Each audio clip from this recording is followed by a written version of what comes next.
Welcome to the Salmon Runs YouTube. Enjoy the video. In this video, I will explain how to set up your Philips Neopix Easy projector. First, connect the power adapter to the projector and then to a wall outlet.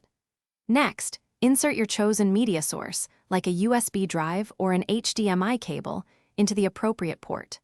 Finally, position your projector on a stable, flat surface, ensuring it is aimed correctly at your screen or wall for the best initial projection.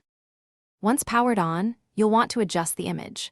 Locate the focus ring on the projector's lens and gently rotate it until your projected image becomes perfectly sharp and clear. If the image appears trapezoidal, use the keystone correction dial to square it up.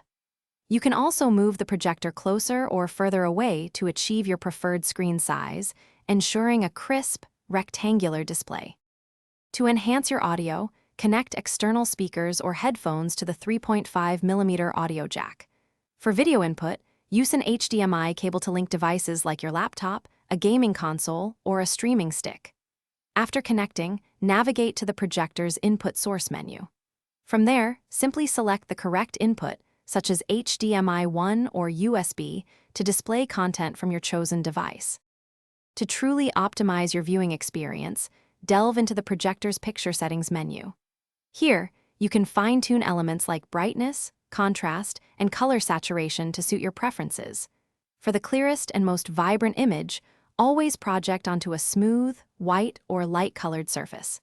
Additionally, ensure your viewing environment is as dark as possible to maximize the perceived contrast and overall picture quality. Thanks for watching. Consider subscribing if we helped you.